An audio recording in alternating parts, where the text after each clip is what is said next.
Good day, everyone, and welcome to the first webinar organized by the United Consortium. The topic of the webinar is how can your local neuroimaging data contribute to global impact? My name is Sander Lambelet, and I will be your host for today. So the aim for today is to elaborate on the importance of diverse collaborative neuroimaging research. Just as a note, the webinar will be recorded and it will be posted to our YouTube channel afterwards, so you can rewatch it whenever you want. And the link will be sent around to all the registries. So the webinar will last for 1 hour and it will consist of 2 parts. In the first part, we will hear from 3 different experts in the field. The first one is Neda Jahanshad, who is one of the key developers within the ENIGMA Consortium. The second speaker is Hieab Adams, who is the principal investigator of the United Consortium. And the third speaker will be Tavia Evans, who is, amongst other things, the PI of CBRAIN. After the 3 talks, we will go to a panel discussion where our speakers will be joined by 2 more panelists. The first one being Tijms, who's the immediate past chair of the iStart neuroimaging PIA, and Dr. Tavia Evans, who is the Chief of Imaging of the United Consortium. Now, what is important is that we want, as organizers, to give the audience the chance to participate. So if you have any questions during the talks or during the panel discussions, you can post those in the chat, and then during the panel discussion, we will go through the questions and we will pose them to the panelists. So if you have questions for the panel, please feel free to post them in the chat. And if you have specific questions to specific members of the panel, then please also add that to the question. And before we get started, we just want to ask you one more thing, because we also want to know who our audience is. So we prepared 3 very simple questions that you should be able to see as a poll about now, where the first question is, where are you from? And so if you could please indicate which of these answers is the most relevant to you. So I think that's enough time. And then we have the second question, how do you come in contact with neuroimaging data? Which should be on your screen right now. And there you can indicate multiple answers. Could be through clinics, could be through research as an analyst, could be from a technical background, or you could just be interested. All right, and then the third question, the final question, is have you collaborated within a consortium before? And it's a very simple yes or no question. All right, perfect. So we will now start with, so we can see the results. So most of the individuals, around 60%, have not collaborated within the consortium before. So that's actually good for us. Today we'll mostly be talking about how we can collaborate within neuroimaging. So you'll hear all about it. So we can start with the first talk, and the first talk will be given by Neda Jahanshad. She is an associate professor of neurology and bioengineering at the University of Southern California. She obtained her PhD degree at UCLA in 2012, where she primarily focused on diffusion imaging and how we can use it to better understand genetic and environmental influences on neural development and brain disease. So from there, she also joined the ENIGMA Consortium, which she will talk about more today. And she initially started out leading the ENIGMA DTI work group, but from there on, her influence kept spreading, and she has been involved in many aspects of the ENIGMA Consortium. Her talk is titled A Decade of Collaborative Neuroimaging Research Within the ENIGMA Consortium. So, Neda, I'm very pleased to have you here, and the floor is yours. Thank you so much. I'm going to share my screen now. So I just most of my funding's from NIH, and have funding from Biogen, which is unrelated to this talk. So as was mentioned, I'm going to give a brief overview about some of the projects in the ENIGMA Consortium and how that really got started. Well, the premise of the consortium, as you know, this whole session is about collaboration and pooling data sets together And why would we do that now? You might ask. Well, like, there are all these biobanks that are being started and large scale studies, and these are tremendous resources. And that is absolutely true.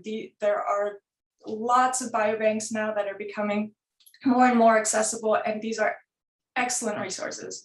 But there have been so many studies that have been collected over the last few decades that have collected really expensive neuroimaging data. Neuroimaging isn't cheap to collect. And a lot of this data was collected a long time ago, and the studies have been completed. Even so, even if the studies have been completed or if they're actively ongoing, the data can still be used to answer many neuroscience questions, and I'll get into some examples as well. So before we get into the examples, you might ask, how do we do this? Like, I know the image collected from one scanner doesn't look anything like the image collected from another scanner. So don't we need to plan this ahead of time? Don't we need to coordinate across sites before we start collecting the data? And sure, that would be great if possible, but the idea would be to make use of the data that already exists. Like, what additional information can we draw from these? And personally, I actually think it's important to embrace that variability in the acquisitions. You don't want a particular finding for a disorder to depend on where that person was scanned, how that person was acquired. You want to be able to generalize across the world, really. So our approach to that was analytical harmonization. So first, across the consortium, you have an analysis plan, you put out a proposal, you conceptualize the metrics that you want to analyze that are feasible to extract across all the sites involved.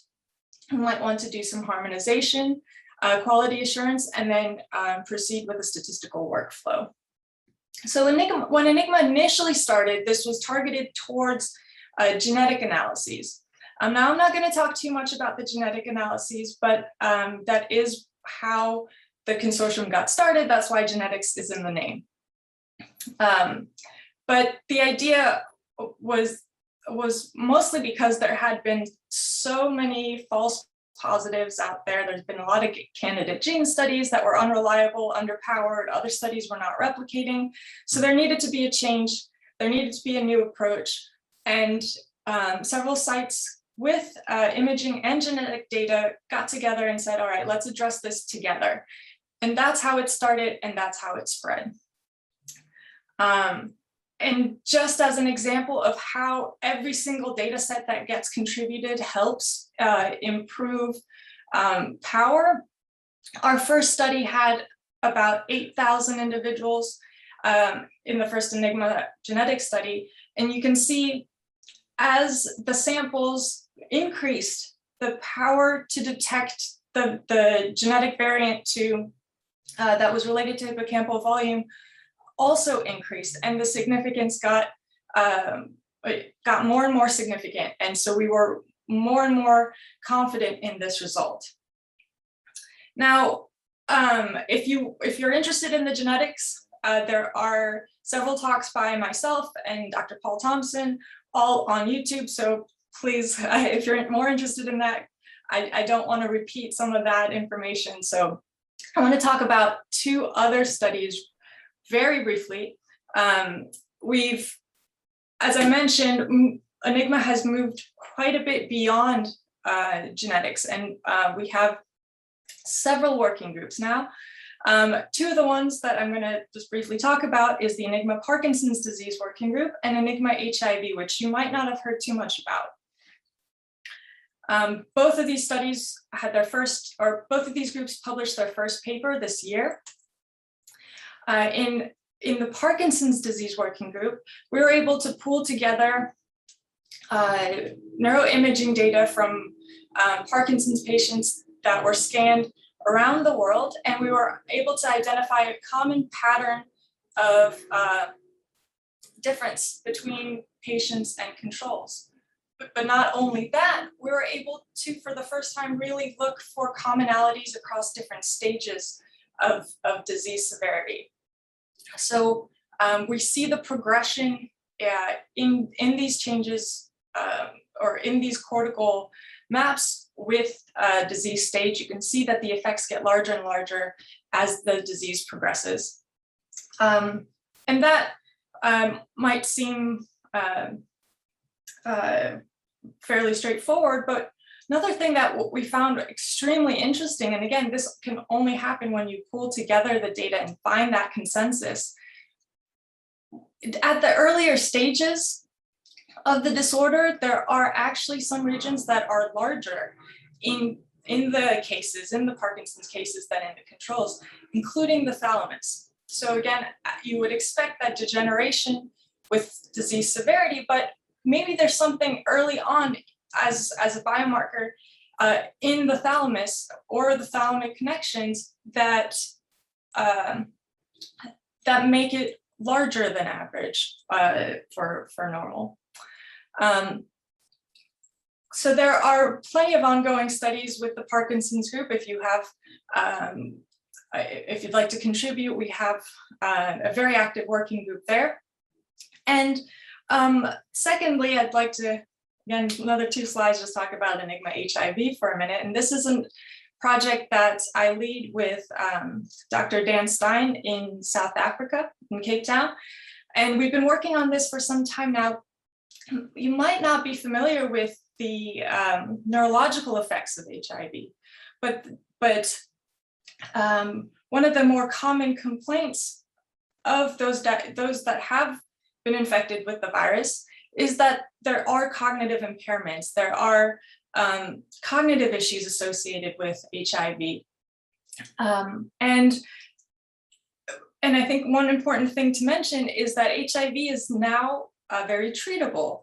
There are, as you might be aware, there are antiviral medications that can help those infected live a long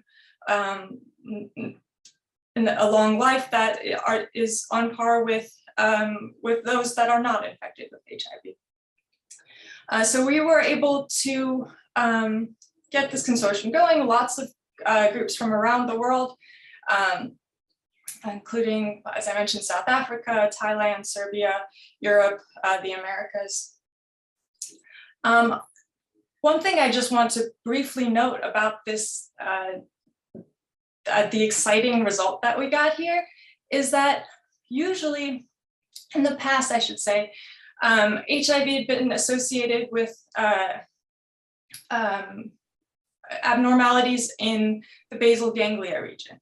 And we are looking at, I should mention, we were looking at CD4 T cell counts within those that were HIV positive, and so, which is a marker of essentially immune function. What was really interesting is that we're now seeing that this immune function is related, it had a very significant association within the hippocampus, which is not in the basal ganglia. But if you look down further and break apart the data set, and again, this is a study of over 1,000 individuals, which had not been performed before, you see that there are basal ganglia associations only in those that, or only when looking at this AIDS defining threshold. So it appears that there is this, with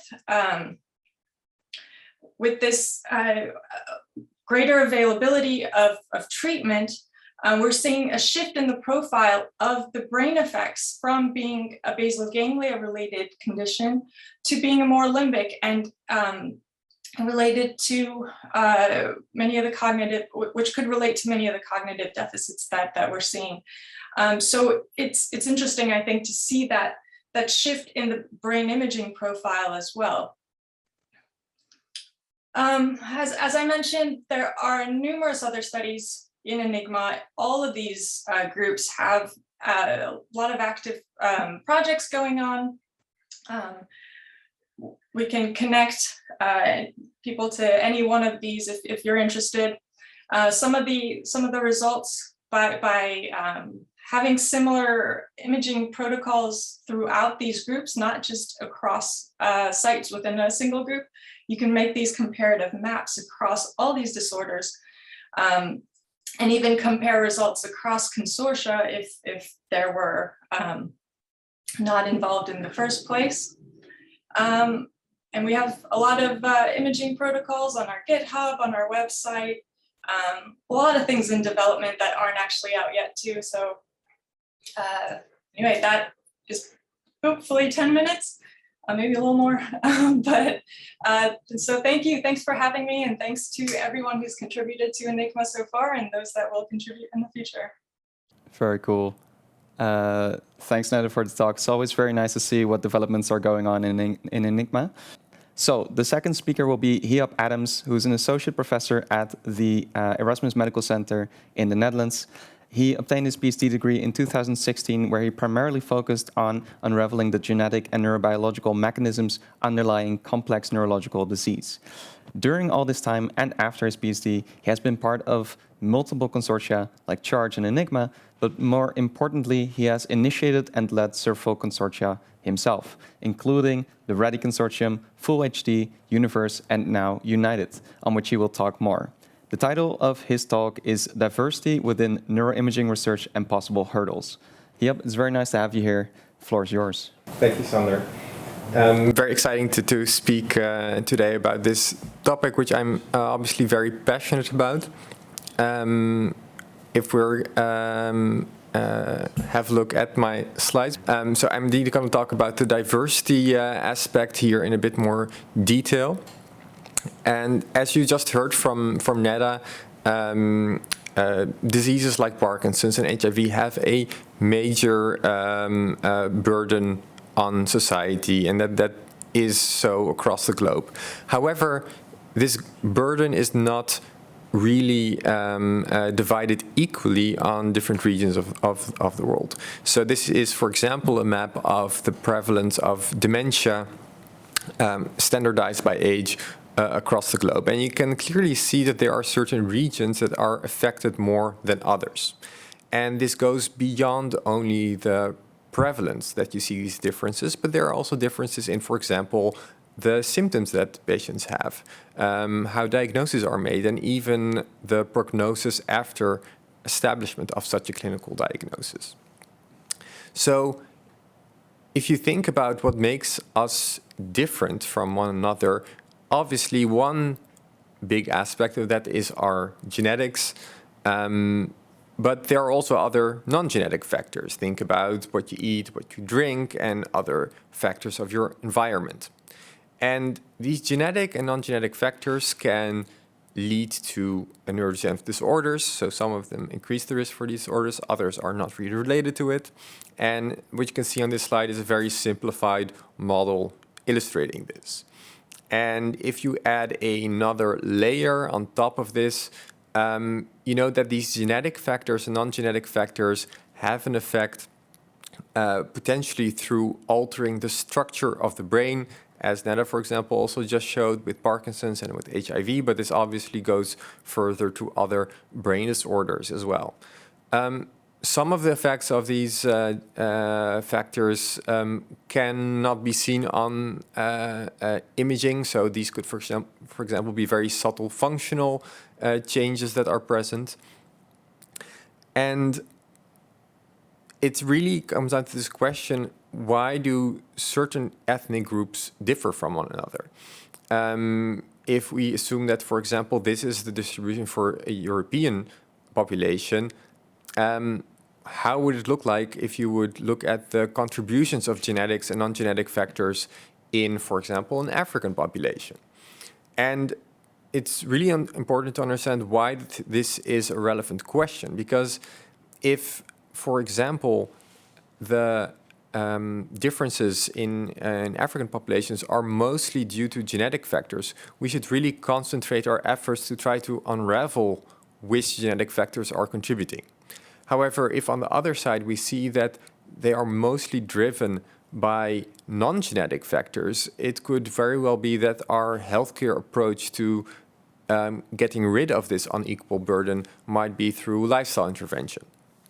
So this is a very crucial first step and a very crucial first question to answer. However, we don't have the answer at the moment, and that has a very clear reason. If you look at diversity that exists within current consortia, and I'll take genetics as an example here. Here you see a graph that illustrates all the different genetic association studies that have been performed in a span of over a decade. On the x-axis, you see the years of the studies, and each circle represents a different study. The y-axis actually shows the size of the study. So at the top right, you see a study of over 1 million individuals. So the size of these studies has steadily increased over time, which has really improved the reliability of the findings, as Neda also mentioned before. And the different colors that you see here represent different ethnic groups. And if you're saying, I don't see any different colors, that's exactly the point. So most of the studies have been performed in European populations. And that means that we really don't have the means to answer the questions that I just mentioned. Why are certain groups at a differential risk than others? And this example is from genetics, but we're currently actually performing a very systematic review of all neuroimaging studies that have been published on this topic. Basically, the results really indicate a very similar pattern there. So why is that the case? Actually, there are barriers all across, from the initial moment that a patient has any complaints, going to a physician, getting a scan. There are already there in the preclinical phase a lot of barriers that exist that are different for populations. For example, in certain regions, you see a lot of stigma around things like dementia, which really hampers access to healthcare. There are also some other aspects related to, for example, very practical things like having an MRI scanner, things that you don't have in a lot of African countries, and even in South America as well. And then there are a lot of aspects related to the further processing of this. Most of the references are really based on ethnic groups. Another key aspect is the resources and infrastructure for performing analyses of imaging data and of genetic data. Alan will, in the next talk, about CBRAIN and how this is actually a potential solution for getting people to have more access to this. And also then in the application, so if you're seeing a patient, what kind of reference data do you actually use for a comparison? Currently, it's mostly European data. So that was actually the main driver for me, together with Tavia Evans, who's also on the panel, to set up the United Consortium back in 2018. And the United Consortium is really, as the name says, aimed at uncovering insights into neurodegeneration by looking at ethnically diverse populations. And our aim is really to be a platform for doing research on neurodegenerative disorders in a very globally inclusive way. And we've been particularly trying to get a lot of people on board from these underrepresented regions, which are obviously South America, Africa, and Asia. And a very important shout out to Annemieke van Beek, who has really helped jumpstart our outreach to these underrepresented regions, and who actually, a lot of you know, who has organized this webinar as well. Trying to bring us also more in contact with researchers, clinicians from these underrepresented regions in particular. And even though the past few years have been mostly focused on the logistical aspect and having all the legal things in order, Tavia, who leads the imaging analyses, has been able to perform some of the initial analyses looking at these ethnic disparities to try to understand them better. Obviously, this is something that we want to extend to the consortium at large and also to any potential collaborators that are interested in joining us. So lastly, thinking about this, if you want to be involved, you can join the United Consortium if you have access to other data, but obviously also if you just are interested, have any expertise, you're more than welcome to join. Another point that I wanted to mention is that we are currently working on a networking grant within Europe, and this is also open for people outside of Europe. So if you're interested in potentially joining this, please contact Annemieke or Eliza for more information. And lastly, we are currently working on a special issue in the Frontiers in the Neurology Journal that is focused on diversity. So if you have any potential work that might be relevant for that, you can find in our newsletter some more information when that call finally opens. With that, I'd like to thank you all for your attention and give the word back to Sander. All right. Thanks, Hieab. Very interesting talk. I'm also very curious to see what will happen in United over the next few years. The third and final speaker will be Alan Evans. And Alan is the James McGill Professor of Neurology and Neurosurgery, Psychiatry and Biomedical Engineering at McGill University. He's also one of the founding members of the Organization for Human Brain Mapping, so OHBM, which I think a lot of you will be familiar with, which he also chaired in 2017. He has, he has contributed in many ways to the field of neuroscience, and he's also one of the most cited researchers within the field of neuroscience and behavior. And for that, he has also won numerous distinctions. Not only that, but he's still working on some really cutting-edge projects, and he will talk about some of those today, including LoRa's and CBRAIN. The title of the talk is Big Data Cyber Infrastructure. So, Alan, very honored to have you here, and take the floor. Thank you very much, Sander. I'm delighted to be here. I guess it falls to me to talk a little bit about some of the solutions to the questions that have been raised, but I did think it would be important to provide just a little bit of context as we start. The project that we're heavily engaged in at McGill is the Healthy Brains, Healthy Lives initiative. Its mission is to create a global center of excellence in neuroinformatics and translate discoveries to improve brain health. We develop an informatics and computational modeling core, which is then used to support three programs to study mechanisms of neurodegenerative disorders, cognitive neuroscience and brain plasticity, and population neuroscience and brain health.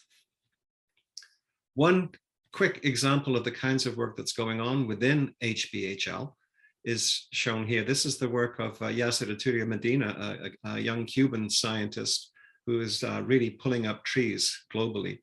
He's showing here the propagation of beta amyloid through the white matter network. So this combines PET, MRI, fMRI, and diffusion imaging in a modeling of the network propagation of this misfolded protein.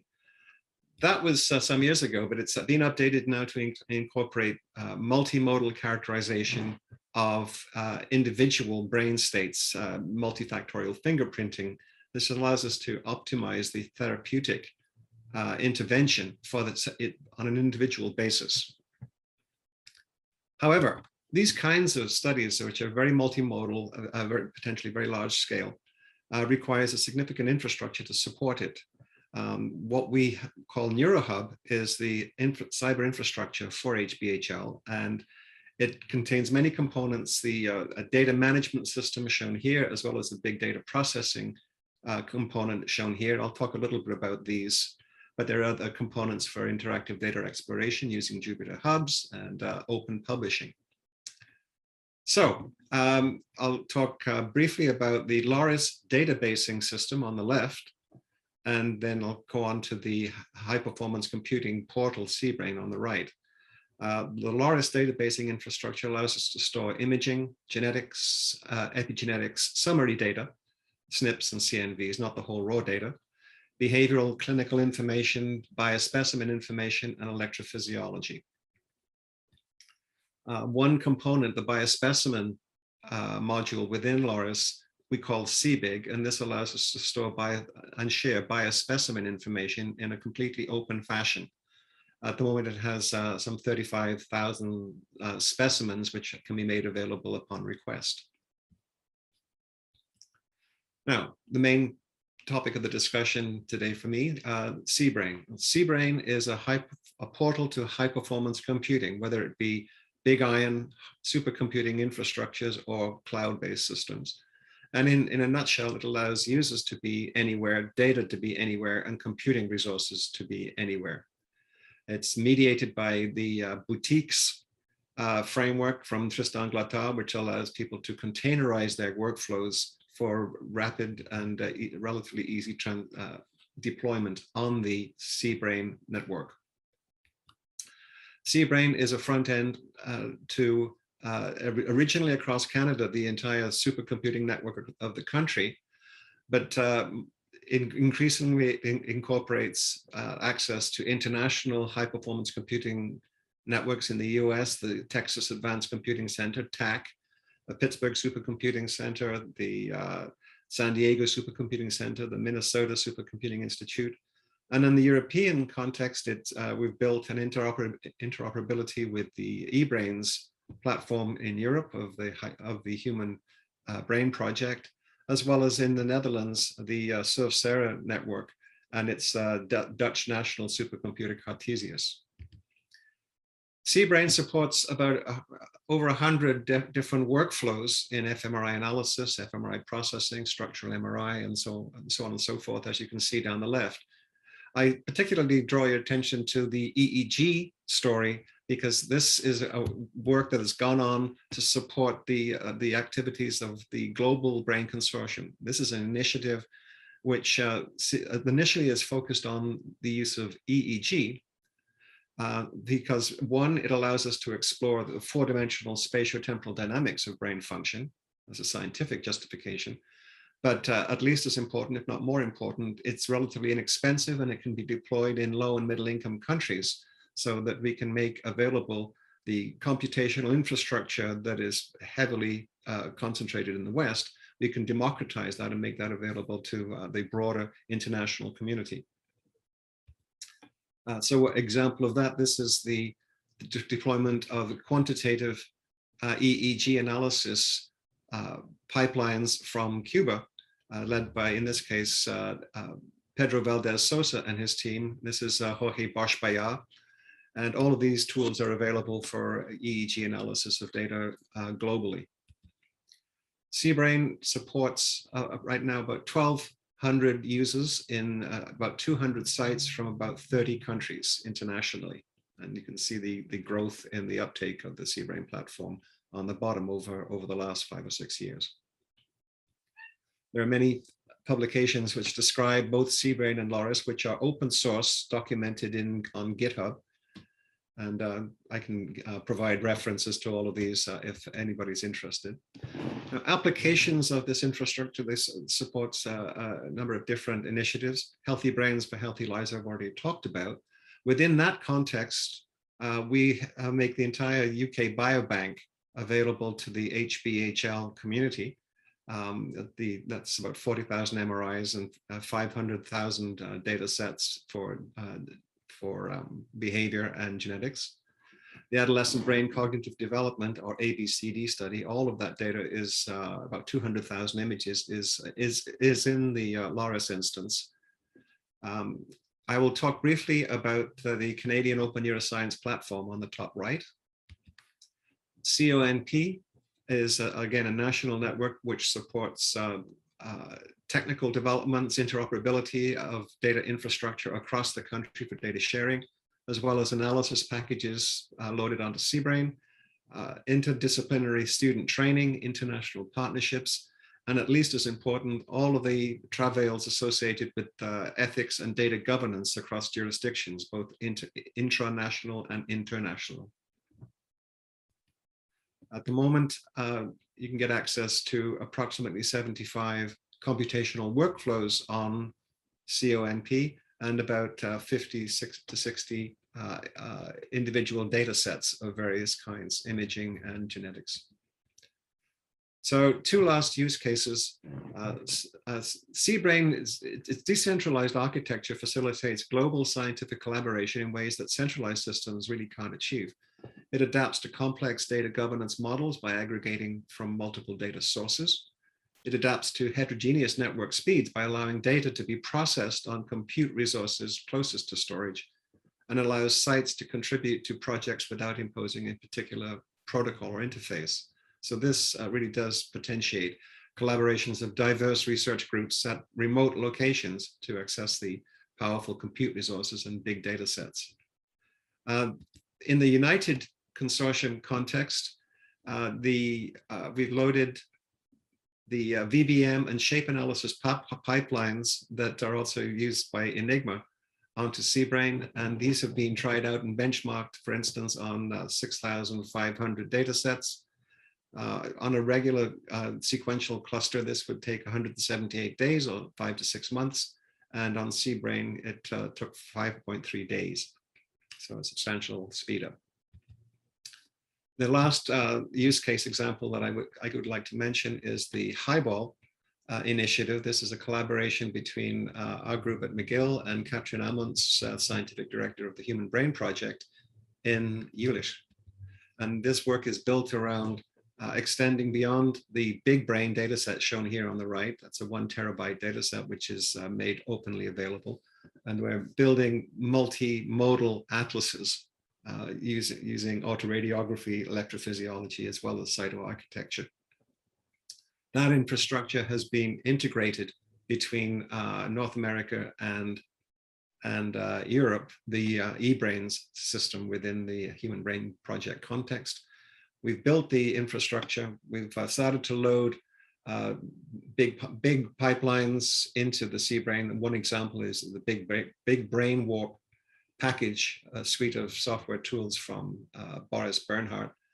There's still a lot to do. We have to develop a richer metadata to incorporate deep learning workflows onto CBRAIN and develop a greater degree of hierarchical memory architecture. So we're still working on it. There's lots still to be done on this transatlantic integration, but I think we've made significant progress in the last year and a half. And so with that, I'd like to close and pass it back to Sandra.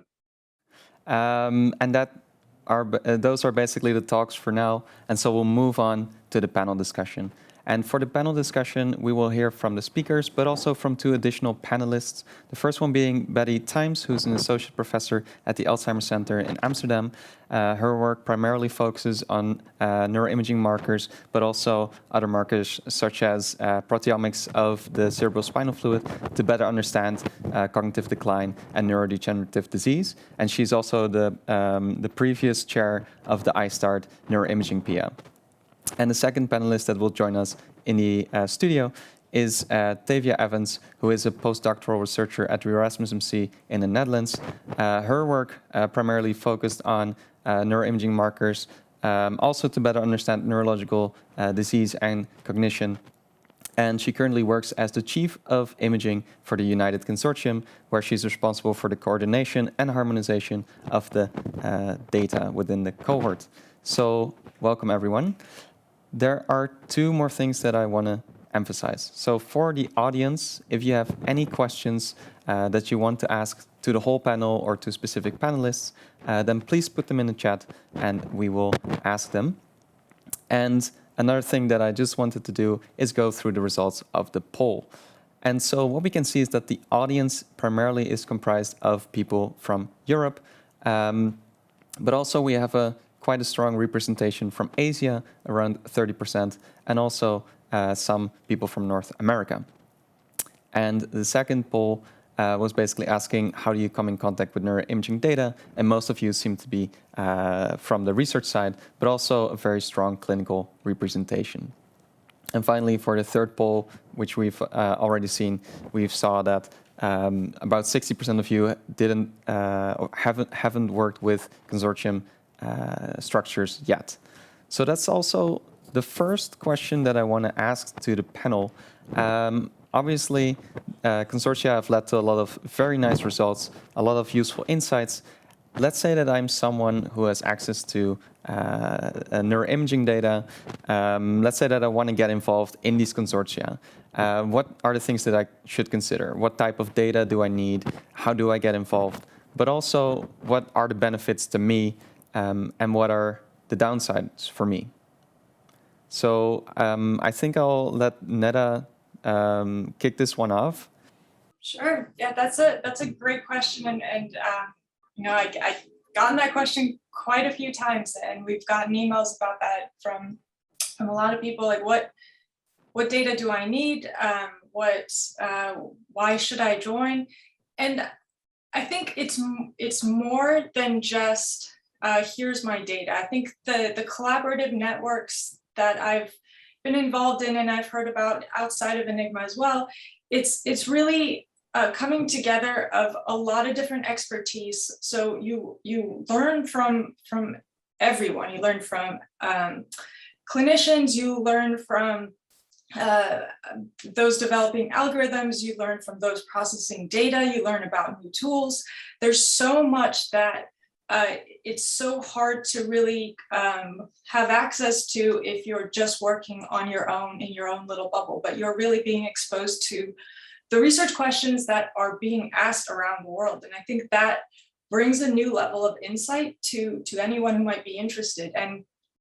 And going back to the first question, what type of data do I need?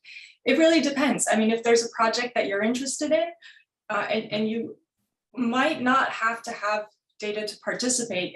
I mean, generally, we do ask that if you're working within a working group that focuses either on a specific disorder, or even if you just have normal individuals that were scanned, any sort of data would be helpful. Like generally, we start with just structural MRI because that's most common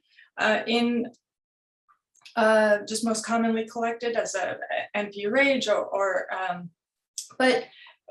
but really we've had people join ENIGMA that maybe bring other expertise. Maybe they have developed a software and they don't have data, or they have genetic expertise, or they have expertise in any area. So I think it really depends on the project that you want to join on or lead,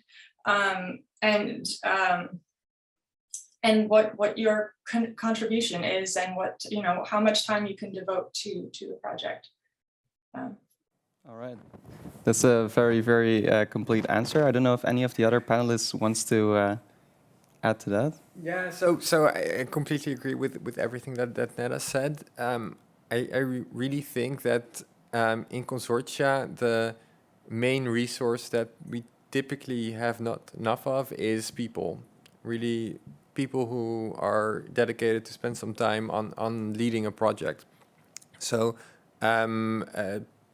they're always welcome to come and lead project. Actually, what Neda also says that you don't necessarily have to have data yourself or have to have collected a huge data set to be involved in these things.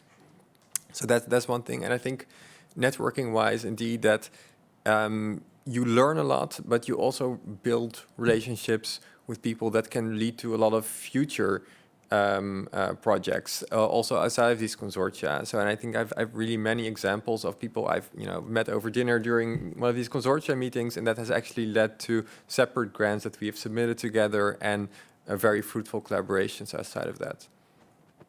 All right.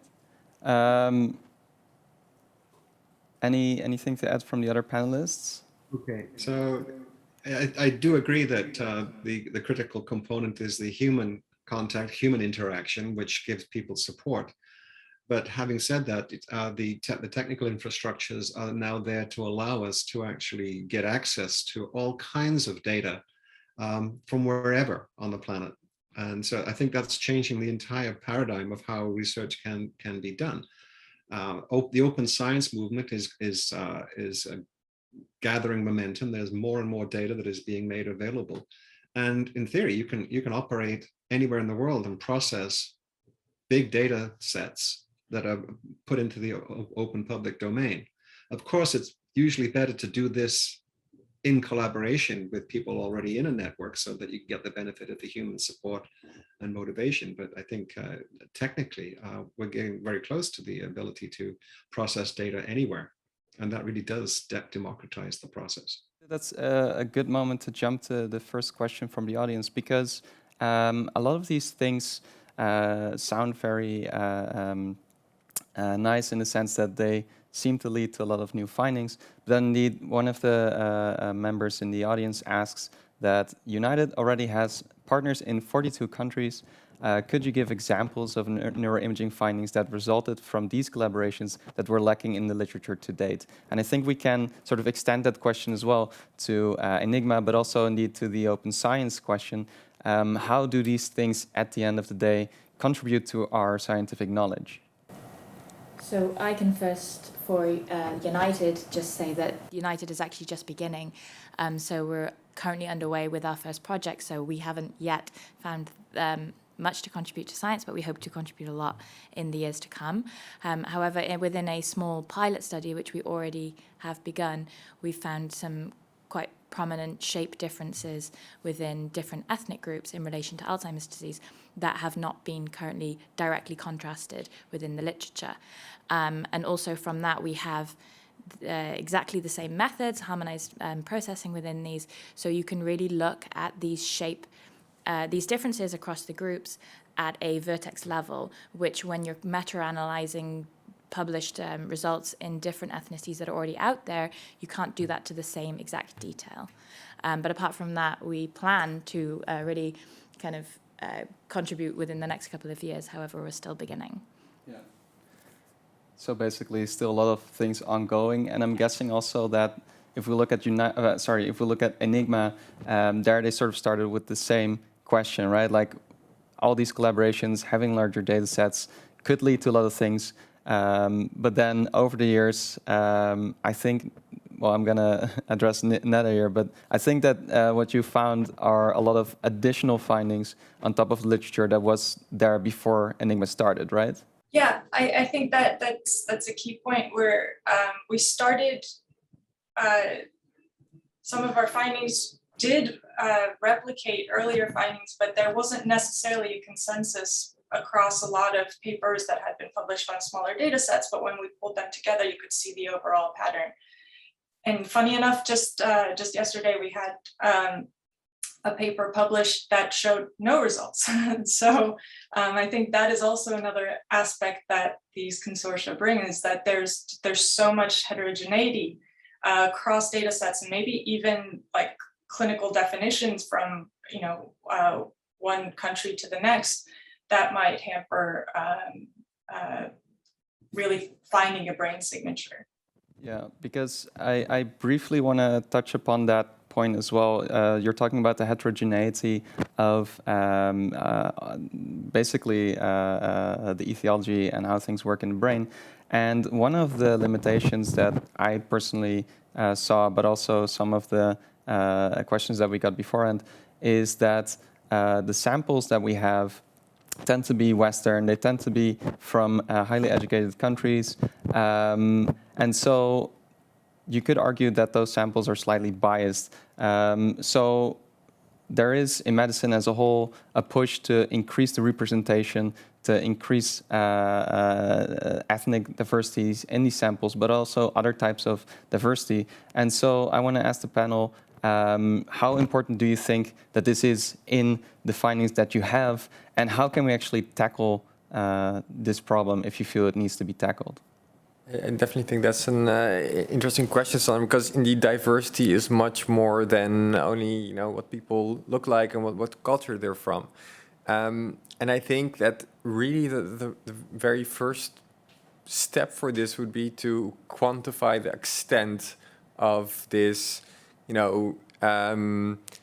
disparity that we know is there, that we feel is there, but we don't know exactly how that is, because I think for me it really starts with knowing. For example, a lot of our studies are in performed in large cities, especially looking at these larger cohort studies, and it a lot can be said for people living in a small village with a very different environment, how, etiology of disorders can be really different there.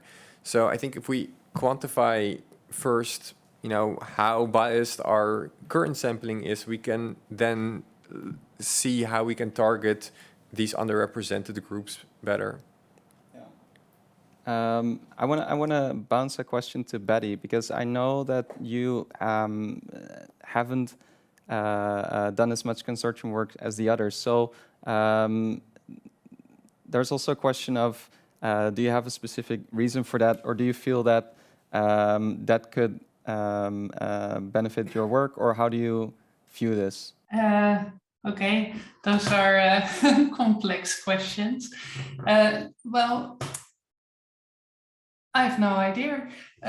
So how the thing is with heterogeneity, it can be in lots of different levels. And I can imagine that if you have all sorts of different countries over the world, that people differ in the way they give a diagnosis to someone.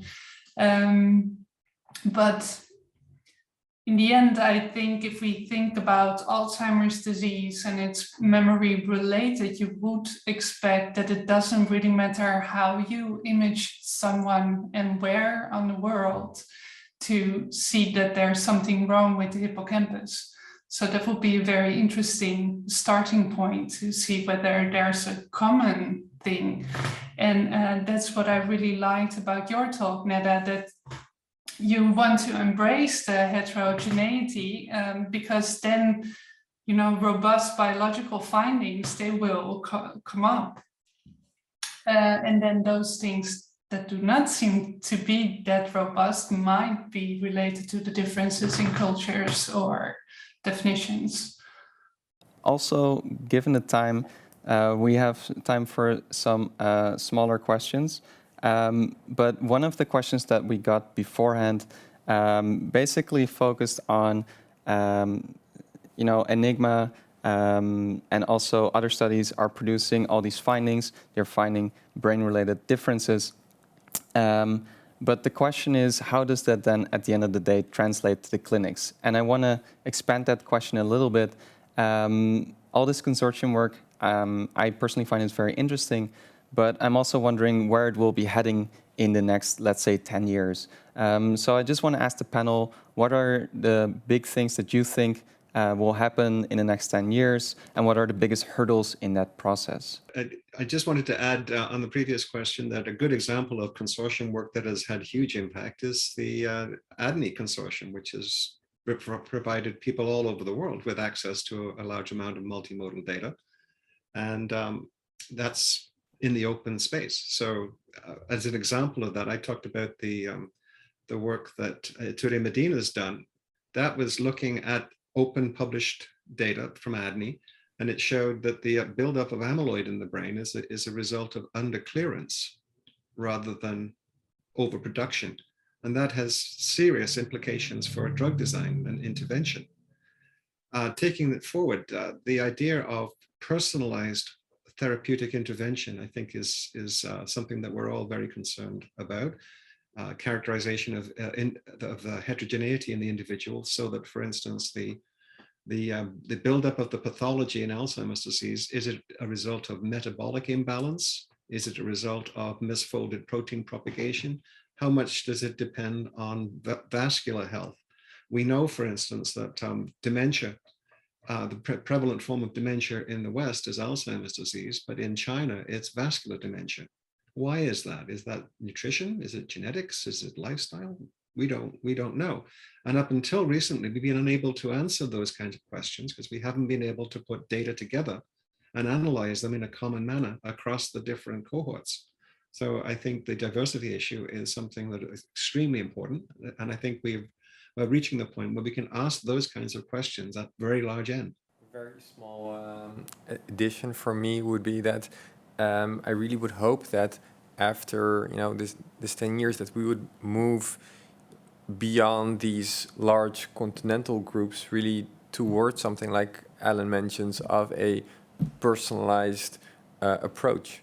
so that we are not thinking in European, African, but are really able to, for the individual patient or person in front of you, to have the most relevant reference comparison if you're looking at, for example, imaging data or other genetic data.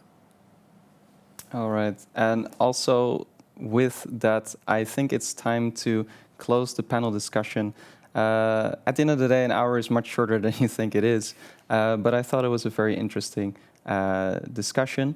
I think that also any questions that people still have, the panelists are probably very eager to answer them also after the webinar. So there are a couple more things that I briefly want to mention. There will be one more poll question, and this one is particularly focused on the people who don't work in a consortium or don't have any experience in that. So our question is, would you consider joining a consortium after hearing all this information? Very exciting to see we've done our job well. Whether we've made it look appealing or not.